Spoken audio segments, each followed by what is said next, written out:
कि ये दिव्य कथा, चाहे हनुमंत कथा, चाहे सुंदर कांड, सुंदर क्यों, इस विषय पर हमें चिंतन करना चाहिए।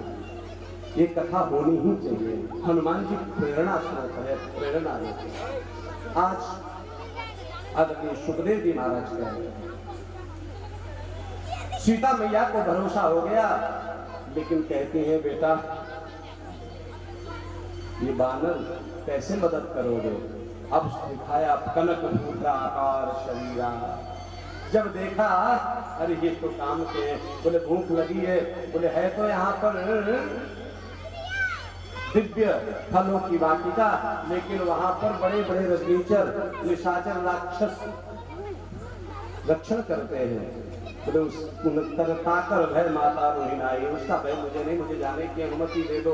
भैया ने अनुमति दे दी, जाकर के फल खाने लगे। पहले तो अक्षय कुमार ने अपने साथियों के साथ टोका, उसको श्रृंगार किया है। महाराज इंद्रजीत आया, मेघनाद बांध करके ले गया हनुमान जी के सम्मुख। हनुमान जी ने नीचा दिखाने के लिए आसन नहीं दिया, तो हनुमान जी ने अपनी पूंछ को महाराज घुमाया और पूंछ का ही सिंहासन रावण से ऊंचा बना करके बैठ गए। रावण को उपदेश कर रहे हैं, इतना कहा मोर प्रभु की जय, जनक सुता रघुनाथ दी। सबने, विभीषण ने, राम जी ने, सबने समझे, हनुमान जी ने, सबने समझाया, लेकिन रावण का तो महाराज संहार होना था। हनुमान जी को कहा इसको बांध करके इसकी पूंछ में आग लगा दो। हनुमान जी ने जैसे ही पूंछ में आग लगाई है, उचट करके समस्त तालिकाओं को महाराज जला करके खाक कर दिया। समुद्र में पूंछ बुझाई, आकर के सीता मैया से अनुमति मांगी है, लौट करके राम जी के पास आए हैं। राम ने आलिंगन किया है और क्या कहा, तुम मेरे भरत जैसे भाई हो, तुम मम प्रिय भरत ही भाई, तुम मेरे भरत जैसे प्रिय भाई जैसे। श्री राम जी ने आक्रमण किया है और युद्ध कैसा, रावण रथी बिरथ रघुवीरा। रावण रथ पर सवार है और राम जी विरथ है। लेकिन पता है राम इसलिए जीते कि राम मर्यादा पुरुषोत्तम है, राम चरित्र में चरित्रवान है। रावण इसलिए इतना सूरवीर होता हुआ, जिसका बेटा इंद्र को जीत ले, इसलिए राम जैसा आचरण जीवन में करना चाहिए व्यक्ति को। रावण को समूल नष्ट करके कुल के साथ विभीषण को राजसत्ता पर बिठा करके भगवान जी वहां से सीता मैया को लेकर के वापस आए। श्रीमान सुखदेव जी कहते हैं आज अवधपुरी में दिव्य उत्सव मनाया जाने लगा। सब लोग प्रार्थना कर रहे हैं, उत्सव मना रहे हैं। जो दीपोत्सव हम लोगों ने कुछ पहले मनाया, हमारे राम आज राजा बनेंगे,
और हमारे राष्ट्र में नहीं संपूर्ण विश्व में राम राज्य ही हो, इसी भावना के साथ संक्षिप्त राम कथा को विश्राम और चलते हैं कृष्ण कथा की तरफ।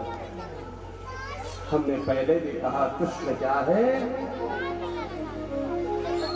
महाराज, श्री कृष्ण भगवान की कृपा करुणा हम सब पर इतनी दिव्यता से बरसती है कि हम आपको क्या बता दें।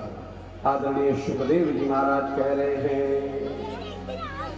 नारायण के पुत्र ब्रह्मा है, ब्रह्मा के पुत्र मरीचि है, मरीचि के ब्रह्मा के पुत्र अत्रि है, अत्रि के श्रीमान चंद्रमा है, चंद्रमा के बुध है, बुध के पुररवा है।